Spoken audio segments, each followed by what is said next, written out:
Hello everyone, good morning to all of you and welcome to online study point. दोस्तों, आज है 16 मई और आज की इस वीडियो में हम 16 मई से रिलेटेड करंट अफेयर के सभी इंपॉर्टेंट क्वेश्चन को कवर करने वाले हैं। तो यदि आप लोगों को इस वीडियो की पीडीएफ चाहिए तो आप हमारे इस मोबाइल एप्लीकेशन को भी इंस्टॉल कर सकते हैं, जिसमें आप लोगों को डेली क्विज, फ्री पीडीएफ और प्रतिदिन के करंट अफेयर का ऑडियो भी मिल सकेगा। लिंक डिस्क्रिप्शन बॉक्स में दी हुई है।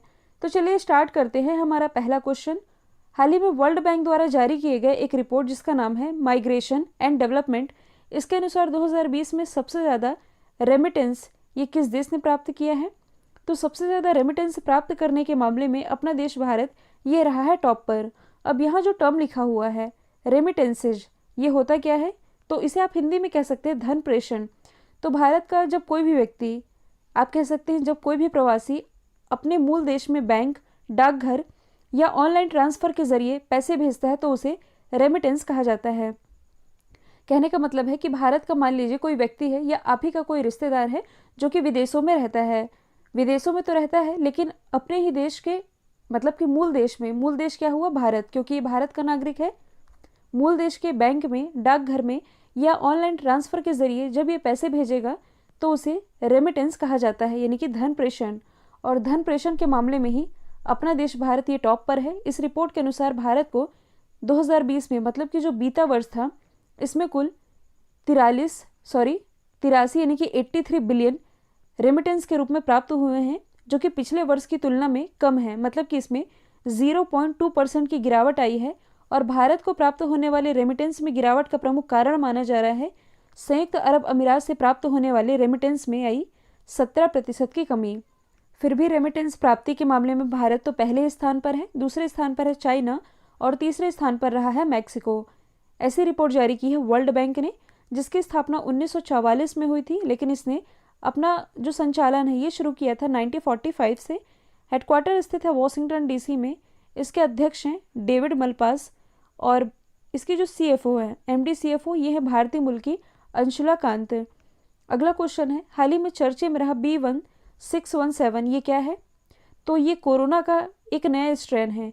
कोरोना वायरस का एक नया स्ट्रेन देखा जा रहा है जिसे B1617 नाम दिया गया है। और माना जा रहा है कि ये जो संस्करण है इसका, ये बेहद ही खतरनाक होगा, जो कि भारत में जो तीसरी वेव आने वाली है, तो इस तीसरी वेव का कारण भी ये बन सकता है। यदि हम बात करें WHO की, तो स्थापना हुई थी 7 अप्रैल 1948 में। हेडक्वार्टर स्थित है जेनेवा, स्विट्जरलैंड में। अध्यक्ष हैं टेड्रोस अधानोम। हाल ही में WHO की कार्यकारी परिषद में भारत के जो केंद्रीय स्वास्थ्य मंत्री हैं डॉक्टर हर्षवर्धन, इन्हें अध्यक्ष के रूप में चुना गया है। अगला क्वेश्चन है, किस राज्य के मुख्यमंत्री ने मलेरकोटला को राज्य के 23वें जिले के रूप में घोषित किया है? तो हाल ही में पंजाब के जो मुख्यमंत्री हैं कैप्टन अमरिंदर सिंह, इनके द्वारा पंजाब के इस 23वें जिले की घोषणा की गई है, जिसका नाम है मलेरकोटला। और ये जो नया जिला है ये संगरूर जिले से अलग करके बनाया गया है। मलेरकोटला, जो कि एक मुस्लिम बहुल इलाका है, ये बन चुका है पंजाब का 23वां जिला। हालांकि इस सरकार ने इसकी घोषणा तो पहले ही कर दी थी 2017 में कि हम जल्द ही मलेरकोटला को एक नया जिला बनाएंगे, जो कि बना चुकी है। तो यदि हम बात करें पंजाब की, जो कि 5 नदियों का संगम है, मुख्यमंत्री हैं अभी मैंने बताया है कैप्टन अमरिंदर सिंह, राज्यपाल हैं बीपी सिंह बदनौर। और आप यदि करंट से रिलेट करेंगे तो हाल ही में जो करनाल जिला प्रशासन है, इसके द्वारा ऑक्सीजन ऑन व्हील्स की शुरुआत की गई है। जो बॉलीवुड अभिनेता हैं सोनू सूद, इन्हें पंजाब का स्टेट आइकन भी नियुक्त किया गया है। इसके अलावा गोल्डन टेम्पल कहाँ है? अमृतसर में। जालियांवाला बाग हत्याकांड जो हुआ था, कब हुआ था? 13 अप्रैल 1919 में। तो जालियांवाला बाग और बाघा बॉर्डर ये सभी स्थित है पंजाब में ही। जो 3 कृषि कानून थे, इसके विरोध में विधेयक लाने वाला पहला राज्य ये पंजाब ही था। नेपाल के प्रधानमंत्री के रूप में किसे नियुक्त किया गया है? तो नेपाल के फिर से प्रधानमंत्री ये बन गए हैं केपी शर्मा ओली। अभी 1-2 दिन पहले मैंने आप लोगों को बताया था कि ये जो केपी शर्मा ओली है, इन्होंने अपना विश्वास मत खो दिया था, जिसके कारण इन्हें प्रधानमंत्री के पद से हटना पड़ा था। तो यहाँ की जो राष्ट्रपति है विद्या देवी भंडारी, इनके द्वारा इन्हें समय दिया गया था 13 मई तक का, कि जिसके पास भी बहुमत हो, जिन्हें सरकार बनानी है, वे आएँ और अपने समर्थन के साथ सरकार बना सकते हैं। लेकिन किसी भी पार्टी के पास पूरा बहुमत नहीं था, तो इसने अपनी सूझबूझ से, मतलब कि संविधान के एक आर्टिकल का ही उपयोग करके इन्होंने केपी शर्मा ओली को दोबारा से प्रधानमंत्री नियुक्त किया है।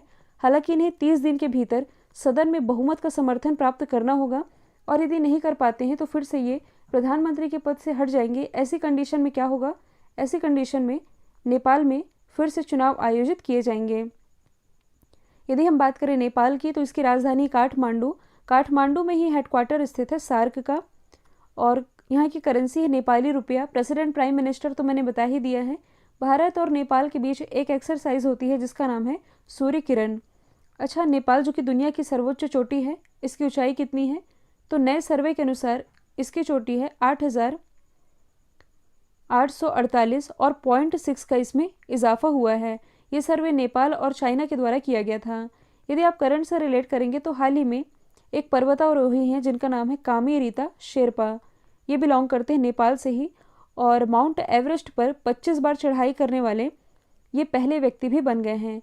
तो इनका नाम भी आप ज़रूर याद रखेंगे। अब यहाँ से एक आप मोस्ट इंपॉर्टेंट पॉइंट याद रख सकते हैं। देखिए, नेपाल के उत्तर में यदि आप देखेंगे तो चाइना है, दक्षिण में देखेंगे तो इंडिया है।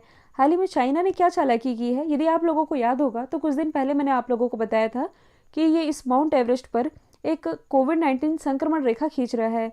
मतलब कि चाइना ने एक बेतुकी बयानबाजी जारी की है जिसमें कि उसका ये कहना है कि जो पर्वतारोही जाते हैं माउंट एवरेस्ट की यात्रा पर, चढ़ाई करते हैं, चाइना से भी जाते हैं और नेपाल से भी जाते हैं।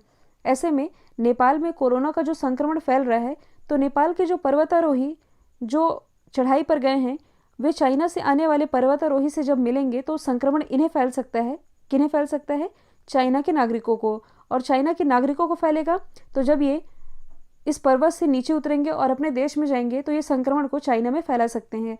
मतलब आप ये सोचिए, ऐसा व्यक्ति जो कि कोरोना का पेशेंट है, कोरोना पेशेंट को वैसे ही ऑक्सीजन की कमी हो रही है और इतनी ऊंचाई पर स्थित है ये माउंट एवरेस्ट। मतलब सोचने की बात है कि क्या वह व्यक्ति जो कि कोरोना से पीड़ित है वो माउंट एवरेस्ट की चढ़ाई करेगा भी? तो जो चाइना है इसका कहना है कि जो भी चढ़ाई करेंगे, जिधर नेपाल वाला एरिया है, नेपाल वाले एरिया से आप चढ़ाई कर सकते हैं। नेपाल के उधर वाला जो एरिया है जो कि चाइना का है, चाइना लग जाता है, वहाँ से कोई भी यात्रा नहीं करेगा। इसके लिए हम सुरक्षा बल नियुक्त कर रहे हैं। तो सीधे सीधे चाइना ये जताना चाह रहा है, जैसे कि अभी तक हम और आप तो यही जानते थे कि जो माउंट एवरेस्ट है ये नेपाल में है। चाइना ने ये बयान जारी किया कि कोई भी इधर नहीं आएगा, तो साफ साफ इसने दुनिया को ये जता दिया है कि ये जो माउंट एवरेस्ट है इसके इधर का हिस्सा हमारा है। आई होप ये बात आप लोग समझ गए होंगे। तो चाइना की तो हमेशा से यही नीति रही है कि धीरे धीरे करके कब्जा करना और अंत में उसे हथिया लेना। अगला क्वेश्चन है, हाल ही में किस राज्य के प्रबंधन के लिए महतारी दुलार योजना की शुरुआत की गई है? यहाँ टाइपिंग मिस्टेक है, ये है महतारी दुलार योजना। इसकी शुरुआत अभी हाल ही में छत्तीसगढ़ गवर्नमेंट के द्वारा की गई है, और इस योजना के तहत छत्तीसगढ़ राज्य में ऐसे बच्चे जिनके माता पिता कोरोना की वजह से इस दुनिया में नहीं रहे हैं और वे बच्चे अब अनाथ हो चुके हैं, तो इन बच्चों की पढ़ाई का खर्च अब राज्य सरकार उठाएगी, जिसमें कि कक्षा 1 से 8वीं तक 500 रुपये प्रति माह और कक्षा 9वीं से लेकर के 12वीं तक के बच्चों को 1000 रुपये प्रति माह प्रदान करेगी छत्तीसगढ़ गवर्नमेंट। यदि हम बात करें छत्तीसगढ़ की, तो इसकी राजधानी है रायपुर। रायपुर में स्थित है नया रायपुर, जिसका नाम बदल करके अटल नगर किया गया था। अटल नगर तब किया गया था जब यहाँ के मुख्यमंत्री ये हुआ करते थे रमन सिंह। अब कौन है?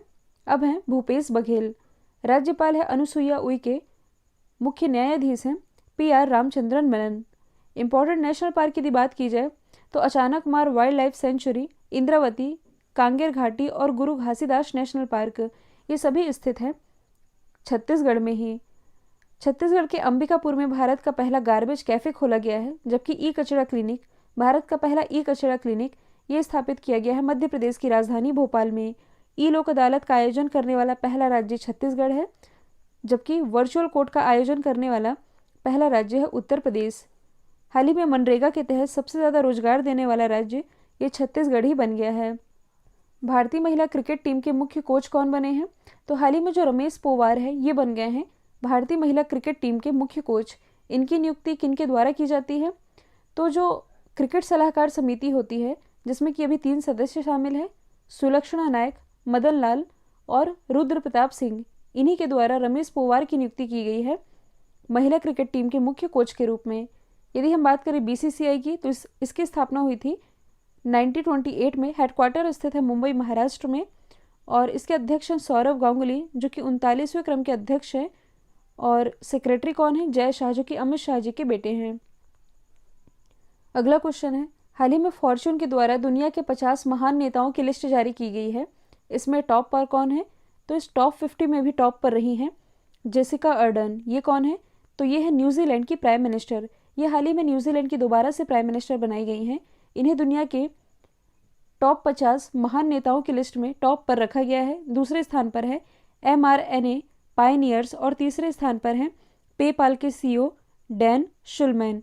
ये जो लिस्ट जारी की है इसके अनुसार इसमें टॉप 10 में भारत की तरफ से एकमात्र व्यक्ति शामिल हैं। इनका नाम क्या है? अदार पूनावाला। अदार पूनावाला इस टॉप 50 में 10वें स्थान पर हैं। अदार पूनावाला ये है कौन? तो सीरम इंस्टीट्यूट ऑफ इंडिया, जो कि स्थित है पुणे महाराष्ट्र में, इसके ये CEO हैं। अच्छा, सीरम इंस्टीट्यूट ऑफ इंडिया के द्वारा कौन सी कोरोना वैक्सीन डेवलप की जा रही है? तो इसका नाम है कोविशील्ड, जबकि कोवैक्सीन ये डेवलप कर रहा है भारत बायोटेक। अगला क्वेश्चन है, किस टीम ने 2020-21 का फुटबॉल प्रीमियर लीग चैंपियनशिप ये अपने नाम किया है? तो हाल ही में जो मैनचेस्टर सिटी है इसने लिसेस्टर सिटी को हरा करके 2020-21 का ये फुटबॉल प्रीमियर लीग की चैंपियनशिप अपने नाम कर ली है। और इस खेल का आयोजन किसके द्वारा किया जाता है? फीफा के द्वारा। फीफा जो कि पूरे वर्ल्ड में फुटबॉल के खेल को रेगुलेट करता है। इसकी स्थापना हुई थी मई 1904 में। हेडक्वार्टर स्थित है ज्यूरिख, स्विट्जरलैंड में। अध्यक्ष हैं ज्ञानी इन्फेनिटो। फुटबॉल से रिलेटेड कुछ इंपॉर्टेंट ट्रॉफियां हैं, जैसे कि DCM Durand Rovers Santosh Subroto Mukherjee cup, sir Ashutosh Mukherjee cup, ये सभी रिलेटेड हैं फुटबॉल से ही। इसके अलावा हाल ही में फीफा के द्वारा 2 राज्यों के जो फुटबॉल फेडरेशन है, एक तो है पाकिस्तान फुटबॉल फेडरेशन, दूसरा है चाड फुटबॉल फेडरेशन, इन्हें निलंबित कर दिया गया है। अगला क्वेश्चन है, हाल ही में फोर्ब्स के द्वारा जारी किए गए सबसे ज़्यादा कमाई करने वाले टॉप 10 एथलीट में कौन टॉप पर है? तो हाल ही में फोर्ब्स ने ये नई लिस्ट जारी की है 2021 की। इस नई लिस्ट के अनुसार दुनिया में टॉप 10 एथलीट जो कि सबसे ज़्यादा कमाई करते हैं, इसमें टॉप पर हैं कोनोर मैग्नीगोर। ये है कौन? तो ये आयरलैंड के एक दिग्गज मिक्स्ड मार्शल आर्ट फाइटर हैं। लास्ट ईयर ये 16वें स्थान पर रहे हैं, लेकिन इस साल ये सबसे ज़्यादा कमाई के साथ इसमें पहले स्थान पर आ गए हैं। तो इस टॉप 10 हाईएस्ट पेड एथलीट की लिस्ट में MC ग्रेगर 180 मिलियन डॉलर की कमाई के साथ टॉप पर हैं। ये सालाना इनकम है। नंबर 2 पर है लियोनेल मेसी, जो कि एक फुटबॉलर हैं, 123 मिलियन डॉलर की कमाई के साथ। और तीसरे स्थान पर हैं क्रिस्टियानो रोनाल्डो, 120 मिलियन डॉलर की कमाई के साथ। देखिए, जो क्रिस्टियानो रोनाल्डो है ये पुर्तगाल के स्टार फुटबॉलर हैं और लास्ट ईयर जून में ही ये रैंकिंग जारी की गई थी कि दुनिया के पहले अरबपति फुटबॉलर ये क्रिस्टियानो रोनाल्डो ही हैं। अगला क्वेश्चन है, हाल ही में अंतर्राष्ट्रीय परिवार दिवस ये कब मनाया गया? यानी कि इंटरनेशनल फैमिली डे। तो ये भी हाल ही में मनाया गया है 15 मई को। तो अंतर्राष्ट्रीय समुदायों से परिवार के संबंध के महत्व को दर्शाने के लिए हर साल ये दिवस मनाया जाता है।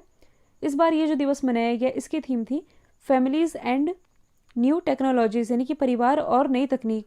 मई मंथ का ही एक और इम्पॉर्टेंट डे है, 11 मई को मनाया जाता है नेशनल टेक्नोलॉजी डे, यानी कि राष्ट्रीय प्रौद्योगिकी दिवस। और इस बार की इसकी थीम थी एक सतत विकास के लिए विज्ञान एवं प्रौद्योगिकी, यानी कि science and technology for a sustainable development. कल जो मैंने आप लोगों से सवाल पूछा था इसका राइट आंसर जोस जे कट्टूर था। अब आप लोगों के लिए आज का सवाल है, हाल ही में किस राज्य सरकार ने ब्लैक फंगस रोगियों का इलाज फ्री में करने की घोषणा की है? तो इसका जो भी आंसर है कमेंट बॉक्स में बताइएगा। वीडियो यदि पसंद आया है तो लाइक कीजिए, शेयर कीजिए और चैनल को सब्सक्राइब करना बिल्कुल मत भूलिएगा। तो आज के लिए इतना ही। Thank you so much.